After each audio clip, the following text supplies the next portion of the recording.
Good morning all of you. Last video lecture के अंदर मैंने आपको मोल कॉन्सेप्ट के बारे में सिखाया था कि भाई मोल जो है वो क्या होता है। मोल जो है उसमें कितने मॉलिक्यूल्स होते हैं, मोल का जो रिलेशन होता है वो अवोगाद्रो नंबर से कैसे होता है, मोल जो होता है उसका ग्राम एटॉमिक वेट से क्या रिलेशन होता है। और मैंने आपको 4+ क्वेश्चंस भी करवाए थे जिनके थ्रू आपको उसके बारे में थोड़ी सी इंट्रोडक्शन मिल गया होगा। अभी बहुत बाकी है, मोल कॉन्सेप्ट बहुत सारा बाकी है, तो उस मोल कॉन्सेप्ट को अपन यहाँ से अब धीरे धीरे स्टार्ट करते हैं। तो देखिए क्या है, एक क्वेश्चन मैंने लिया है क्विक रिवीजन के लिए जो AIPMT 2005 में आ चुका है। Which of the following has least molecules, यानी कि जो इन सब में से 4 ऑप्शंस में से किसी में एक के पास जो मॉलिक्यूल्स है वो बहुत कम है। तो हम पता लगाएंगे कि भाई किसके पास मॉलिक्यूल्स कम है। तो देखिए सबसे पहले अपन बात करते हैं 108 ग्राम सिल्वर। तो मैं आपको बता दूं कि सिल्वर जो है उसका मास जो होता है वो 108 ग्राम ही होता है। क्लियर है? तो उसके उतने ही ग्राम एटॉमिक वेट में कितने मोल हो गए? 1 मोल हो गए। तो 1 मोल में कितने मॉलिक्यूल हो गए? 6.02 into 10 to the power 23 molecules हो गए। क्लियर है? 1 मोल सल्फर में कितने मॉलिक्यूल हो गए? 6.02 into 10 to the power 23 molecules हो गए। अब 1 ग्राम नाइट्रोजन, चलिए इसके बारे में बाद में बात करेंगे, पहले इसकी बात कर लेते हैं। 18 ग्राम वाटर मतलब 1 मोल, और 1 मोल में कितने मॉलिक्यूल हो गए? सेम हो गए। तो इन तीनों में तो सेम है। क्लियर है? दिमाग अगर लगाया जाए तो आंसर ये सी हो जाएगा, पर लेकिन सॉल्व कर लेते हैं कैसे। देखो 14 ग्राम नाइट्रोजन का वेट कितना होता है? 14 ग्राम। तो 14 ग्राम में कितने molecule? 6.02 into 10 to the power 23। तो 1 ग्राम में कितने हो जाएंगे बच्चों? 6.02 into 10 to the power 23 upon 14। Solve करने की आवश्यकता नहीं है, बट आप खुद ही देख लीजिए कि इन तीनों से तो आंसर कम ही आएगा ना इसका। तो ऑप्शन अपना सी जो है वो सही हो जाएगा। क्लियर है? अब मैं आपको एक छोटी सी चीज और समझाना वाला हूं यहाँ पर, जिसका नाम है अवोगाद्रो लॉ। तो वो अवोगाद्रो लॉ अपन देखते हैं। वैसे तो अपन अवोगाद्रो लॉ को और भी आगे के चैप्टर्स में पढ़ने वाले हैं, स्टेट्स ऑफ मैटर के अंदर आएगा ये, बट फिर भी हम यहाँ पर देख लेते हैं इसको, अवोगाद्रो लॉ को। तो अवोगाद्रो लॉ मैंने सामने लिख दिया है और इसके अकॉर्डिंग अपन समझते हैं क्या होता है। देखिए, at constant temperature and pressure. Clear है? टेम्परेचर और प्रेशर को फिक्स रखना है, चेंज नहीं करना है। ठीक है ना? तो अगर टेम्परेचर और प्रेशर को फिक्स किया जाए तो किसी भी गैस का वॉल्यूम मतलब उसकी कैपेसिटी, ठीक है ना, किसी भी गैस का वॉल्यूम जो है वो उसके मोल्स के डायरेक्टली प्रोपोर्शनल टू होगा। यानी कि जैसे जैसे अगर मान लो प्रेशर को टेम्परेचर को फिक्स कर दिया जाए तो अगर मान लो मोल बढ़ाए जाए तो वॉल्यूम भी बढ़ेगा, और अगर आप वॉल्यूम बढ़ाए तो आप समझ जाइए मोल भी बढ़ गया है। चलिए ये और डिटेल में अपन इसको आगे के चैप्टर्स में पढ़ेंगे। तो V directly proportional to N ये इस चैप्टर के अंदर था, इसलिए मैंने आपको बता दिया है। बाकी का जो काम की चीज है वो यहां से स्टार्ट होती है। काम की चीज यहां से स्टार्ट होती है, वो देखिए क्या है कि according to Avogadro at NTP मतलब होता है normal temperature pressure. Normal temperature and pressure का मतलब होता है कि अगर प्रेशर को ले लिया जाए 1 ATM प्रेशर की यूनिट होती है। देखिए प्रेशर की बहुत सारी यूनिट्स होती हैं। ATM मतलब होता है एटमॉस्फेरिक, एक होती है बार, एक होती है पास्कल, एक होती है न्यूटन अपॉन मीटर स्क्वायर। तो बहुत सारी होती हैं। तो यहां पर अपन किसी भी गैस के लिए जब केमिस्ट्री में बात करेंगे तो या तो बार यूज करेंगे या ATM यूज करेंगे। क्लियर है? एटमॉस्फेरिक। तो NTP मतलब होता है नॉर्मल टेम्परेचर एंड प्रेशर, यानी कि एक कंडीशन IUPAC ने फिक्स कर रखी है कि अगर प्रेशर 1 ATM कर दिया जाए और temperature 20 degree Celsius 20 degree Celsius कर दिया जाए, याद रखें आप इस चीज को, तो वो कंडीशन कहलाती है नॉर्मल टेम्परेचर एंड प्रेशर वाली कंडीशन कहलाती है। और एक होती है स्टैंडर्ड टेम्परेचर एंड प्रेशर। इसका मतलब होता है प्रेशर अगर कर दिया जाए कितना 0.987 और टेम्परेचर रखा जाए 0 डिग्री सेल्सियस, तो ये लेबोरेटरी के अंदर काम की जाती है नॉर्मली ये वाली। ठीक है ना? तो उसको बोलते हैं अपन STP, और एक होती है NTP और एक होती है STP। क्लियर? तो अवोगाद्रो के अकॉर्डिंग क्या है कि जो 1 मोल गैस का वॉल्यूम है, ये हमारे काम की चीज है क्योंकि अपन मोल कॉन्सेप्ट पढ़ रहे हैं। 1 मोल गैस का वॉल्यूम हमेशा 22.4 लीटर होता है। आप इसको दिमाग में बिठाइए, इसको याद करिए कि किसी भी नॉर्मल टेम्परेचर प्रेशर पर, नॉर्मल टेम्परेचर प्रेशर का मतलब 1 ATM और 20 डिग्री सेल्सियस टेम्परेचर पर किसी भी गैस के 1 मोल का वॉल्यूम कितना होता है? 22.4 लीटर होता है। According to Avogadro at NTP the volume of 1 mole gas, gas की बात कर रहे हैं अपन, क्लियर? लिक्विड की बात नहीं कर रहे हैं, कॉल्ड 22.4 लीटर। तो यहां पे अपन ने क्या सीखा कि भाई एक मोल, तो देखिए मैं आपको एक सारी चीजें समरी जो पूरी है वो मैं लिख देता हूं, आप अपनी कॉपी में नोट कर लीजिएगा कि ग्राम एटॉमिक या मॉलिक्यूलर मास अगर हो किसी चीज का तो उसके अंदर कितने मोल होते हैं बच्चों, 1 मोल, ठीक है। और उसके अंदर कितने मॉलिक्यूल होते हैं, 6.02 into 10 to the power 23 molecules होते हैं। क्लियर है। अब और इसका अगर बात करें अपन एट एनटीपी, अगर एनटीपी पे अपन बात करें तो इसका फिर वॉल्यूम भी कितना होता है, 22.4 लीटर। तो ये आप याद रखें, किसी भी gram atomic weight, gram atomic mass या ग्राम मॉलिक्यूलर मास में 1 मोल होता है, और 1 मोल के अंदर कितने मॉलिक्यूल होते हैं, 6.02 इंटू 10 टू पावर 23 मॉलिक्यूल्स होते हैं, और उसका एनटीपी पर वॉल्यूम कितना होता है, 22.4 लीटर होता है। अब देखिए एक छोटा सा क्वेश्चन लेता हूं मैं, find the moles of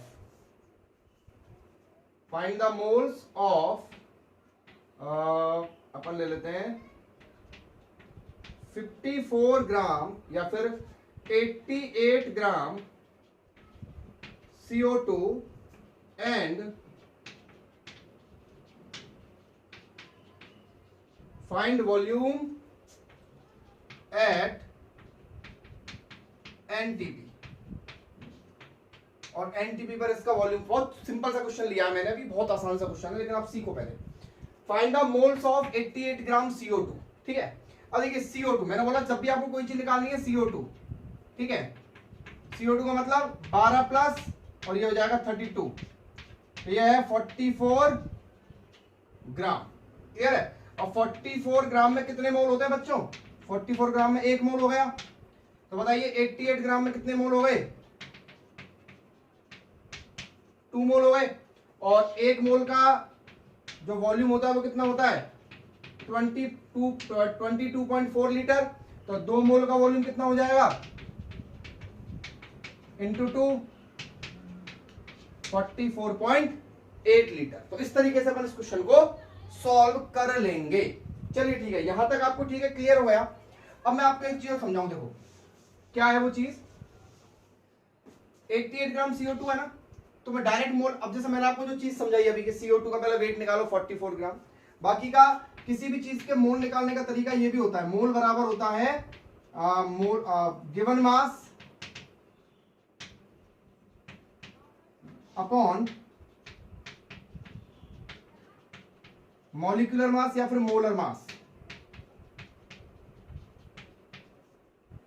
mole बराबर क्या होता है, given mass upon molecular mass. तो गिवन मास कितना है 88 और मोलर मास कितना है 44, तो बात तो वही रही ना, 2 मोल। अब क्या होता है बच्चे इसको रट लेते हैं कि भाई मोल कैसे निकलता है, गिवन मास अपॉन मॉलिक्यूलर मास, given mass upon molar mass, given mass upon molar mass, लेकिन कॉन्सेप्ट नहीं समझ पाते। तो लेकिन आपने तो कॉन्सेप्ट भी सीखा, अब भले से आप इसको यूज करें, लेकिन आपको पता होना चाहिए कि ये फॉर्मूला कैसे आया, ये चीज कैसे निकली। क्लियर है, बात वही पड़ रही है ना भाई, नॉर्मल सी बात है कि भाई 44 ग्राम में कितने मोल, 1 मोल, ठीक है।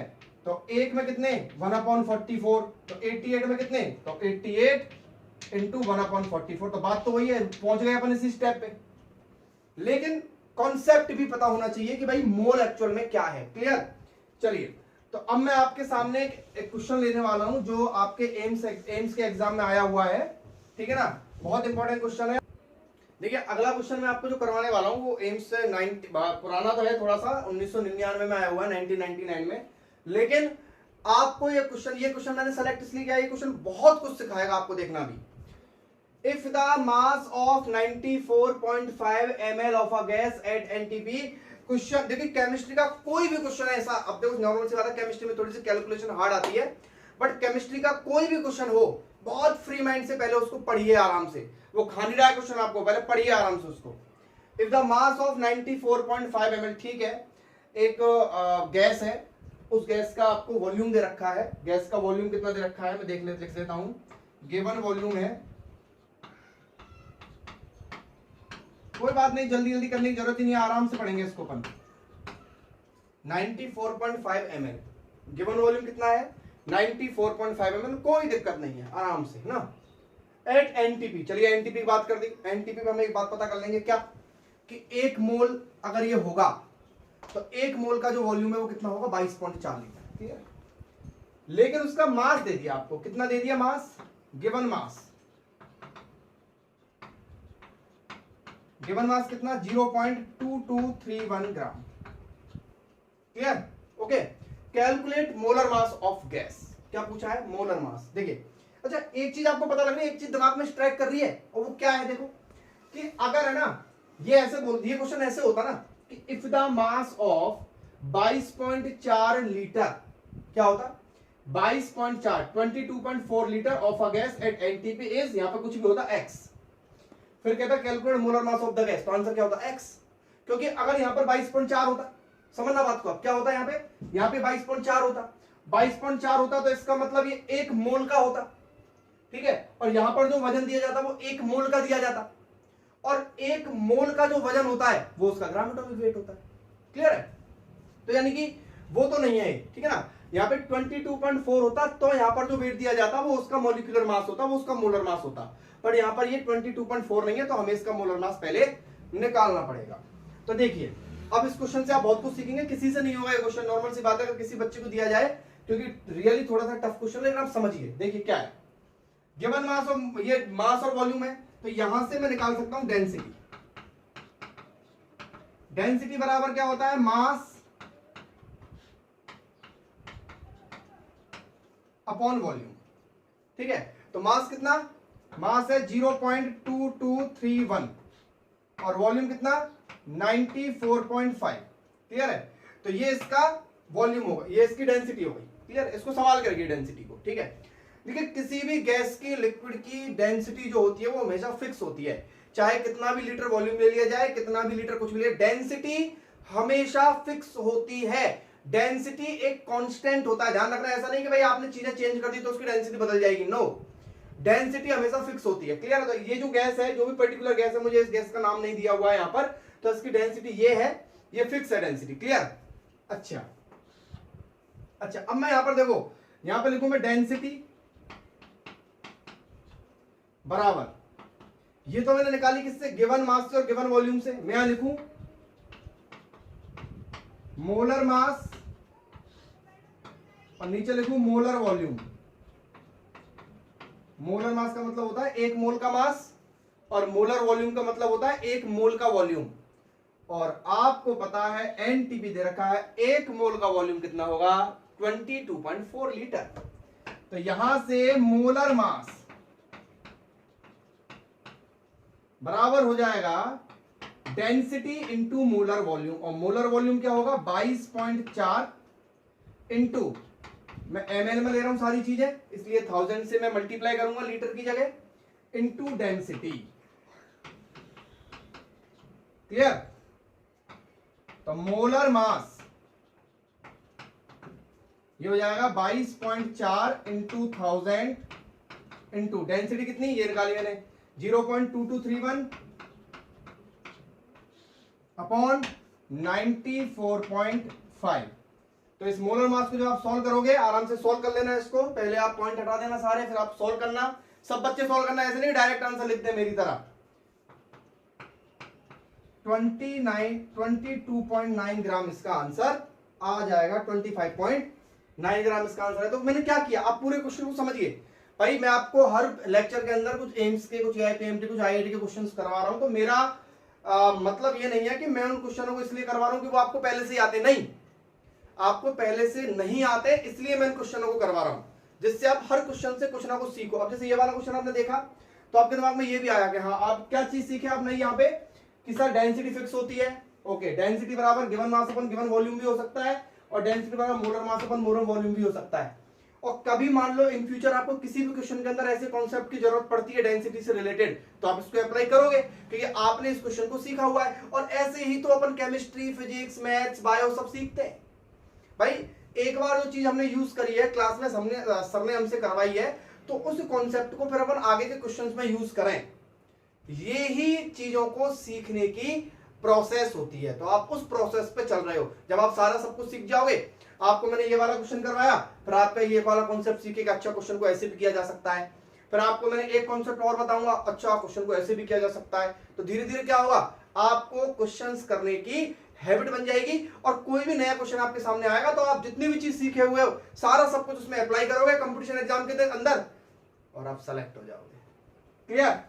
तो चलिए अब अपन नेक्स्ट अपने पैटर्न की तरफ चलते हैं। ओके, तो नेक्स्ट अपना टॉपिक है परसेंटेज कंपोजिशन। देखिए आगे आने वाले जो टॉपिक्स के नाम बता दूं मैं आपको। आगे अपन पढ़ने वाले हैं empirical formula, molecular formula, W/W मतलब कॉन्सेंट्रेशन के बारे में पढ़ने वाले हैं, मोलरिटी के बारे में पढ़ने वाले हैं, मोलरिटी के बारे में पढ़ने वाले हैं, नॉर्मेलिटी के बारे में पढ़ने वाले हैं, स्टोइकियोमेट्री केमिस्ट्री पढ़ने वाले हैं। तो उन सारी चीजों को पढ़ने के लिए, खासकर एम्पेरिकल फॉर्मूला और मॉलिक्यूलर फॉर्मूला को पढ़ने के लिए अगला अपना टॉपिक जो है परसेंटेज कंपोजिशन, ये बहुत ज्यादा जरूरी है। और इसकी इंपॉर्टेंस भी आपको तभी पता लगेगी जब आप एम्पेरिकल फॉर्मूला और मॉलिक्यूलर फॉर्मूला पढ़ोगे। तो अभी तो अपन इसको स्टार्ट करते हैं, सीखते हैं कि भाई क्या होता है। तो इसका मतलब ये होता है कि जैसे आपके सामने कोई भी कंपाउंड है, मान लो CaCO3 है, कैल्शियम कार्बोनेट है, इसमें कैल्शियम है, उसमें कार्बन है, उसमें ऑक्सीजन है, तो वो पूरा कंपोजिशन जो है वो 100% है। क्लियर है? तो परसेंटेज कंपोजिशन में अपन ये पता लगाएंगे कि भाई CaCO3 के अंदर कैल्शियम कितना परसेंटेज है और कार्बन कितना परसेंट है और उसमें ऑक्सीजन जो है उसकी परसेंटेज कितनी है। क्लियर? तो कैसे पता लगाते हैं, तो वो देखिए। तो क्वेश्चन है अपना, calculate percentage composition of Al2O3। Calculate percentage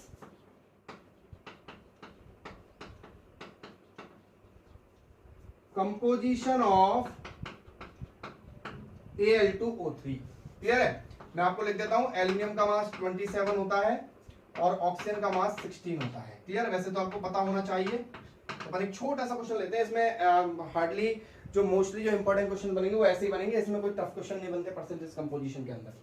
तो calculate percentage composition of Al2O3। तो अपन देखिए सबसे पहले बात करते हैं Al2O3 के बारे में। तो Al2O3 में सबसे पहले अपन निकालते हैं परसेंटेज ऑफ एल्यूमिनियम। तो एल्यूमिनियम की परसेंटेज निकालते हैं। तो एल्यूमिनियम कितने हैं बच्चों? एल्यूमिनियम कितने एल्यूमिनियम है इसमें? 2। तो 2 एल्यूमिनियम का वेट कितना होगा? 54। क्लियर है? और टोटल वेट अगर लगाया जाए तो टोटल वेट कितना निकलेगा इसमें? सबसे पहले तो मैं टोटल मास निकाल लेता हूं। टोटल मास तो 2 इंटू 27 प्लस इसका हो जाएगा 16 इंटू 3, तो ये बैठेगा अप्रोक्स 54 प्लस ये बैठेगा 102 ग्राम। ले लो चाहे AMU ले लो, हमको तो अभी परसेंटेज निकालनी है, उससे कोई मतलब नहीं है बंदा। ओके, तो एल्यूमिनियम कितने? 2 हैं। तो देखिए परसेंटेज कैसे निकालते हैं एल्यूमिनियम की इस पूरे वेट में। तो 2 इंटू 27 अपॉन नीचे आएगा 102 इंटू परसेंटेज निकालने के लिए मल्टीप्लाई करेंगे 100 से। समझ में आया? 2 एल्यूमिनियम थे ना उसमें, तो 2 इंटू 27 अपॉन 102 इंटू 100। ठीक है, तो ये हो जाएगा आपका 54 अपॉन 102 इंटू 100। जब आप इसको सॉल्व करोगे एल्यूमिनियम के लिए, तो एल्यूमिनियम की परसेंटेज कंपोजिशन जो है, सॉल्व करते हैं इसको, तो सॉल्व करने पर ये कट जाएगा आपका 3 से काट देते हैं, 3 ये हो जाएगा आपका 24 3 3 9 3 4 12, ये आ जाएगा आपका 2 से कट जाएगा 9 और ये 17, तो ये आएगा 900 अपॉन 17%। इसको अपन इस तरीके से निकाल लेंगे। क्लियर है? और परसेंटेज ऑफ ऑक्सीजन निकालने के लिए इसको सॉल्व कर लेना। परसेंटेज ऑफ ऑक्सीजन निकालने के लिए अपन सॉल्व करेंगे, कितना है? 3 इंटू 16 अपॉन 102 इंटू 100। तो इसकी परसेंटेज भी आप निकाल सकते हैं। मतलब आप तो सिंपल सी बात है, आप समझ गए ना परसेंटेज कंपोजिशन कैसे निकलेगा, इस तरीके से निकलेगा। बाकी का कैलकुलेशन तो आपको खुद को करनी पड़ेगी। ठीक है, चलिए अगला क्वेश्चन लेते हैं अपन। Calculate the percentage composition of ammonia यानी कि NH3। तो नाइट्रोजन का मास 14, हाइड्रोजन का मास 1, तो टोटल मास कितना हुआ? टोटल मास जो है इस कंपाउंड का हो जाएगा 14 प्लस 3 इंटू 1 17 ग्राम। क्लियर? तो चलिए अपन परसेंटेज ऑफ नाइट्रोजन निकालते हैं। सबसे पहले नाइट्रोजन 1 है तो 17 ऊपर आ जाएगा और नीचे आ जाएगा 14 ऊपर आ जाएगा, नीचे आ जाएगा 17 इंटू 100, तो ये हो जाएगा आपका 1400/17। इसको आप सोल्व करोगे 1400/17 को तो ये आएगा 82.35%। क्लियर? परसेंटेज ऑफ हाइड्रोजन निकालेंगे तो कितना 3/1/17 इंटू 100। जब आप इसको सोल्व करोगे तो ये आएगा आपका 300/17 और इसको जब आप सोल्व करेंगे तो आएगा 17.65%। इन दोनों को जोड़ने पे कितना आना चाहिए? 100% आएगा। वो तो नॉर्मल सी बात है क्योंकि कंप्लीट तो अपन ने एलिमेंट्स ले ही लिए हैं। चलिए एक क्वेश्चन और ले लेते हैं अपन लास्ट में। Calculate the percentage composition of glucose. बहुत इंपॉर्टेंट है, ज्यादातर बुकों में दे रखा होता है। ग्लूकोज फॉर्मूला पता है आपको ग्लूकोज का? तो ग्लूकोज का होगा फॉर्मूला क्या? C6H12O6।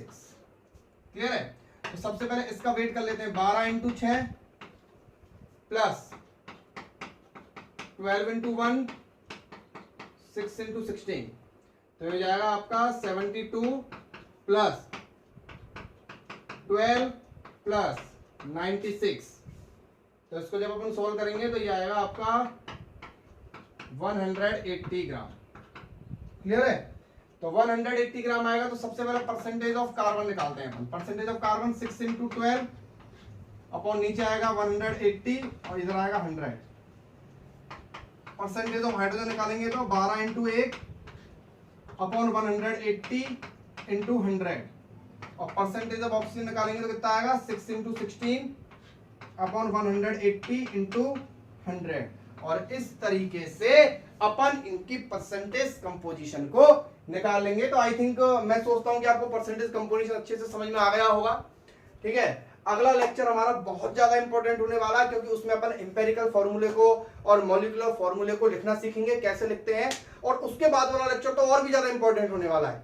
ठीक है? तो तब तक, जब तक वो लेक्चर तक अपन पहुंचते हैं तब तक आप इन चीजों को बहुत अच्छे से स्ट्रॉन्ग कर लीजिए क्योंकि ये सारी चीजें अब आगे बहुत ज्यादा वॉल्यूम के अंदर काम आने वाली हैं।